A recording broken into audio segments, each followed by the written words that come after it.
안녕하세요. 당신만을 위한 심층 분석. 오늘은 특별히 요청해 주신 자료인데요. 바로 부처님의 마지막 여정을 담은 팔리 경전의 핵심, 대반열반경, D16을 좀 깊게 들여다볼까 합니다. 이 경전이 총 6개의 반화와라, 뭐랄까 암송 단위로 되어 있잖아요. 네, 맞습니다. 분량이 꽤 되죠? 그중에서도 오늘은 특히 그 세 번째와 네 번째 반화와라, 이 부분에 좀 집중해 보려고 해요. 여기가 아주 극적인 전환점이자 중요한 가르침들이 막 나오거든요. 맞아요. 정말 중요한 대목들이죠.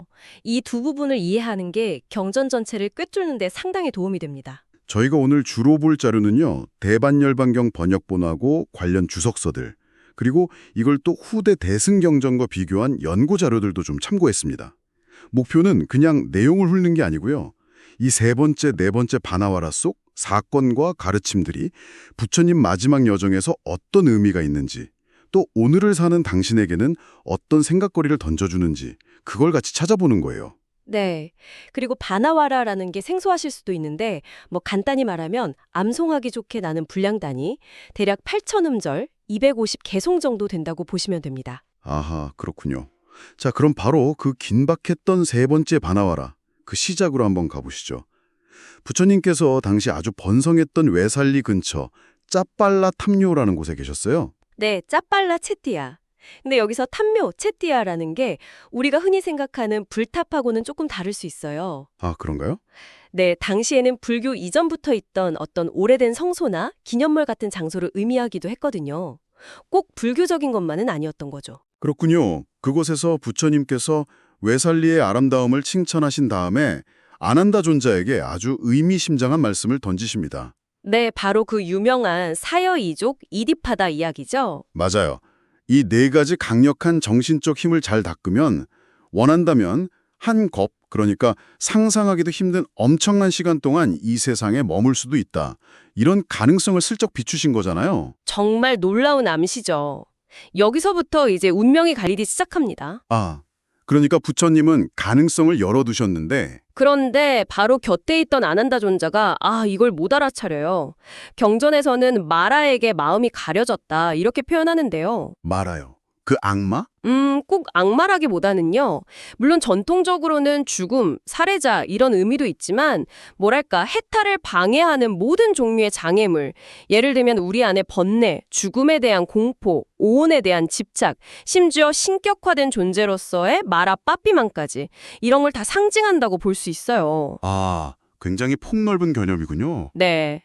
일부 연구에서는 힌두 신화의 스마라나 카마데와처럼 기억이나 사랑과 관련된 뉘앙스도 있지 않을까 보기도 하고요.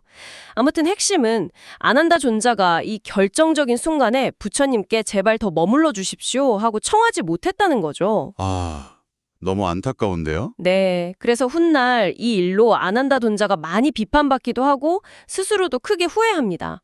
정말 안타까운 순간이죠. 바로 그 아난다 존자가 잠시 자리를 비운 사이에 이번엔 정말 그 신격화된 마라 빠삐만이 나타나는 거죠? 네, 나타나서 부처님께 이제 반열반에 드실 때가 됐다고 공식적으로 간청을 합니다. 아, 이때 마라가 무슨 근거로 그렇게 이야기하는 건가요? 그게 부처님께서 깨달음 얻으신 직후에 하셨던 약속이 있거든요.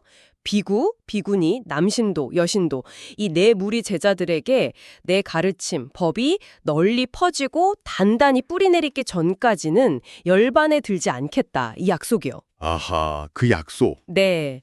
마라는 이제 그 조건이 다 충족됐으니 약속을 지키시라 이렇게 요구하는 거죠. 와, 그래서 부처님께서는요. 받아들이십니다.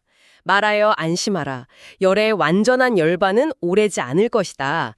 지금부터 석 달 뒤에 열에는 완전한 열반에 들 것이다. 이렇게 딱 선언하세요. 석 달 뒤, 시간을 못 박으셨군요. 네.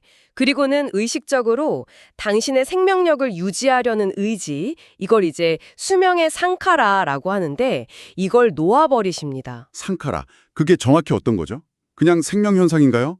단순한 생명현상이라기보다는 삶을 계속 이어가려는 어떤 의지적인 형성력, 어쩌면 생명의지 그 자체에 가깝다고 볼 수 있어요. 이걸 스스로 딱 놓아버리시는 거죠. 정말 엄청난 결단입니다. 그 결단을 내리신 순간 바로 큰 지진이 일어났다고요? 네, 온 땅에 막 흔들렸다고 하죠. 대지진. 깜짝 놀란 아난다에게 부처님께서 지진의 8가지 원인을 설명해 주시는 부분이 나오죠. 맞습니다. 뭐 자연적인 원인도 있지만 특히 붓다의 생애와 관련된 중요한 순간들, 예를 들면 보살로서 어머니 태에 드실 때, 태어나실 때, 깨달으실 때, 첫 설법하실 때. 그리고 지금처럼 수명의 의지를 포기하실 때도 또 마지막 완전한 열반에 드실 때도요. 그렇죠. 바로 그 7번째, 8번째 이유. 지금 일어난 지진은 부처님께서 스스로 삶의 의지를 놓으셨기 때문이라는 거죠. 와, 정말 장엄한데요? 그리고 이 세 번째 바나워라에는 또 다른 가르침들도 잠깐 언급돼요. 뭐 8종류의 회중 앞에서 설법하시는 모습이라든지 8단계의 정신적 지배 상태, 8가지 해탈 체험 같은 것들. 네, 그 부분은 좀 어렵더라고요. 그렇죠. 이걸 다 자세히 알 필요는 없지만 중요한 건 뭐냐면 부처님께서 열반이라는 그 중대한 결정을 내리시는 순간에도 당신의 깨달음의 경지는 전혀 흔들림 없이 완전했다는 걸 보여주는 장치라는 겁니다. 그런 의미군요. 지진을 겪고 나서야 아난다 존자가 드디어 상황 파악을 한 거죠. 네, 그대서야 막 부처님께 매달려서 제발 더 머물러 달라고 중생들을 위해 열반에 들지 말라고 간청합니다. 하지만 이미 늦었죠. 그렇죠. 부처님께서 아주 단호하게 말씀하세요. 아난다여, 멈추어라. 지금은 간청할 때가 아니다. 이미 여러 번 그렇게 분명하게 힌트를 줬는데 왜 그때는 몰랐냐고 하시면서요. 그리고는 다시 한번 그 핵심 가르침, 무상을 강조하십니다. 아난다여, 내가 늘 말하지 않았던가? 사랑스럽고 마음에 드는 모든 것과는 언젠가 반드시 헤어지게 마련이다. 정말 가슴 아픈 말씀이죠. 네, 정말 그 대목은 읽을 때마다 좀 찡합니다. 자, 이렇게 세 번째 바나와라에서 열반이 결정되고 이제 네 번째 바나와라에서는 그 마지막 여정이 시작됩니다. 네, 정들었던 외살리를 떠나시는 장면부터 시작하죠. 코끼리가 뒤돌아보듯이 상황 회고, 마지막으로 도시를 쭉 보셨다고 해요. 상황이고 아난다요. 이것이 열애가 외사리를 보는 마지막이 될 것이다. 이 말씀이 정말 다가올 이별을 실감케 하죠. 그렇죠. 그리고 이제 여러 마을들을 거쳐서 최종 목적지 꾸시나라를 향해 가십니다. 반다가마, 핫디가마, 암바가마, 잠부가마 이런 곳들을 지나시죠. 이 여정 중에도 계속해서 중요한 가르침들을 설파하시죠. 맞습니다. 계속 가르침을 멈추지 않으세요. 꽃띠가마에서는 사성제의 중요성을 다시 강조하시고 또 개, 정, 해, 이 사막을 잘 닦아야만 모든 번뇌에서 벗어날 수 있다고 거듭 말씀하십니다. 어떻게 보면 당신이 떠난 후에도 제자들이 꼭 붙잡아야 할 핵심 가르침들을 마지막으로 총정리해 주시는 느낌이네요. 정확합니다. 마치 유언처럼 가장 중요한 것들을 다시 한번 각인시켜 주시는 거죠. 열반을 앞둔 부처님의 간절함이 느껴지는 부분입니다. 그리고 보가나가라에서는 정말 이거 현대인에게도 너무 중요한 가르침 아닌가 싶은데요. 4가지 큰 가르침의 권위, 마하빠데사를 말씀하시죠? 네, 마하빠데사. 이거 정말 놀라운 가르침입니다. 이게 뭐냐면 누가 이거 부처님한테 직접 들은 거야? 우리 승가에서 전해 내려오는 거야? 저기 유명한 스님이 그러셨어? 라고 할 때 그 말만 믿고 그냥 받아들이거나 또 무조건 아니라고 하지 말라는 거잖아요. 그렇죠. 그 칠처가 어디든 간에 중요한 건 내용이라는 거죠.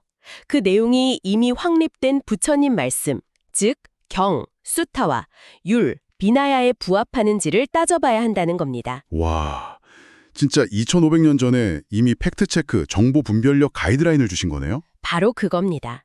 경과 율에 비춰봐서 맞으면 받아들이고 틀리면 이건 부처님 말씀이 아니구나 하고 버려라. 기준을 명확하게 제시하신 거죠. 특히 배우는 사람, 그러니까 우리 청취자 당신에게도 이게 정말 중요한 지침이 될 것 같아요. 요즘 정보가 얼마나 많습니까? 맞아요. 뭘 믿고 뭘 걸러야 할지 혼란스러울 때 부처님께서는 그 기준을 사람이나 집단의 권위가 아니라 법과 율이라는 객관적인 잣대에 두라고 하신 거죠. 이게 나중에 법과 율을 스승으로 삼으라는 마지막 유언하고도 딱 연결되는 겁니다. 정말 시대를 초월한 지혜죠. 정말 감탄스럽습니다. 자, 여정은 계속돼서 파와에 도착하시죠. 여기서 대장량의 아들 쭌다 칸마라 푸따를 만나십니다. 네, 쭌다가 자기 망고숲에 머무시게 하고는 간절하게 공양을 올리고 싶어 하죠. 부처님께서 허락하시고요. 이때 올라온 음식이 바로 그 유명한 그리고 논란도 많은 수카라 맞다와 아, 네. 이게 뭐였는지 의견이 분분하죠. 뭐 부드러운 돼지고기였다. 아니다, 특별한 버섯 종류다. 아니다, 어떤 덩이줄기 식물이다. 아직도 확실히는 모릅니다. 경전에서는 근데 그게 뭐였는지보다는 부처님께서 그 음식을 드신 후의 조치에 더 초점을 맞추는 것 같아요. 맞아요. 부처님께서 딱 당신만 드시고 남은 건 다른 누구도 먹지 못하게 깊이 묻어버리라고 하시거든요. 열애 말고는 이 음식을 소화시킬 자가 없다. 이렇게까지 말씀하시죠. 네. 신들과 마라와 브라마를 포함한 이 세상, 사문과 바라문을 포함한 신들과 사람들 가운데서 열애를 제외하고는 이 음식을 먹고 제대로 소화시킬 자를 보지 못한다. 굉장히 강한 말씀이죠. 그리고 이 공양이 결국 부처님의 마지막 식사가 된 거고요. 네. 이 음식을 드신 후에 심한 복통과 함께 피를 쏟는 이질, 정리에 걸리셔서 정말 죽을 만큼 고통스러워 하십니다. 근데 여기서 진짜 감동적인 게 부처님께서 당신 아프신 것보다 쭌다가 혹시 죄책감 가질까봐 그걸 먼저 걱정하신다는 거죠. 바로 그 점입니다. 아난다에게 미리 당부하세요. 누가 쭌다에게 너 때문에 부처님 돌아가셨다고 비난해서 그가 후회하게 만들면 안 된다.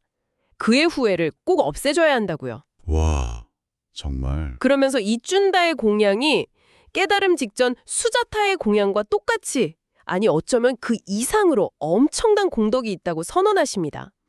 최고의 공양이라고 칭찬하시죠. 아니 결과적으로는 병을 얻게 한 공양인데도요. 그렇죠. 여기서 불교의 그 삼륜청정 사상이 드러나는 건데요. 주는 사람, 받는 사람, 그리고 보시물 또는 그 행위의 의도, 이 세 가지가 다 청정할 때 공덕이 가장 크다는 거예요. 부처님께서는 쭌다의 그 순수하고 정성스러운 마음, 그 동기를 보신 거죠. 결과보다는 그 마음의 가치를 높이 사신 겁니다. 정말 깊은 뜻이 있네요. 그 극심한 고통 속에서도 자비심을 잃지 않으시는 모습. 네, 정말 숙연해지죠. 그렇게 아프신 와중에도 부처님께서는 꾸시나라를 향해 계속 가시죠. 가다가 목이 마르셔서 아난다에게 물을 좀 떠오라고 하시는데 네, 근데 마침 시냇물이 수레들이 막 지나가서 흙탕물이었어요. 아난다가 좀 망설이죠.